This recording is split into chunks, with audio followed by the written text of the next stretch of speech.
করা। 2, আগামী জাতীয় নির্বাচনে উভয় কক্ষে পিআর পদ্ধতি চালু করা।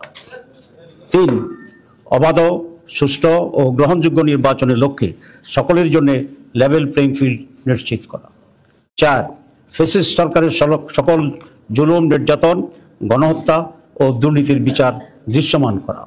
5, স্বৈরাচারের দোসর জাতীয় পার্টি ও 14 দলের কার্যক্রম নিষিদ্ধ করা। উক্ত দাবিসমূহ বাস্তবায়নের লক্ষ্যে নিম্নোক্ত কর্মসূচি পালন করা হবে ইনশাআল্লাহ।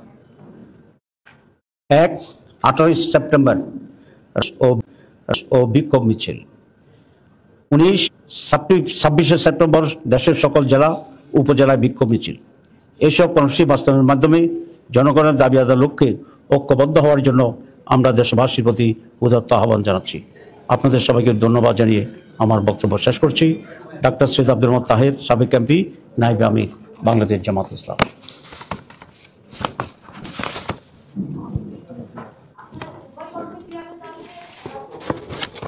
জি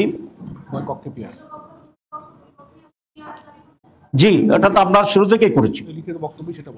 আমরা শুরু থেকেই উভয় কক্ষে পিআর চেয়েছি এবং 25টি দল পিআরের পক্ষে, 31 দলের ভিতরে এই ব্যাপারে পিআরের ব্যাপারে আমরা মেজরিটি রাজনৈতিক দল একমত। একটু ডিফারেন্স হচ্ছে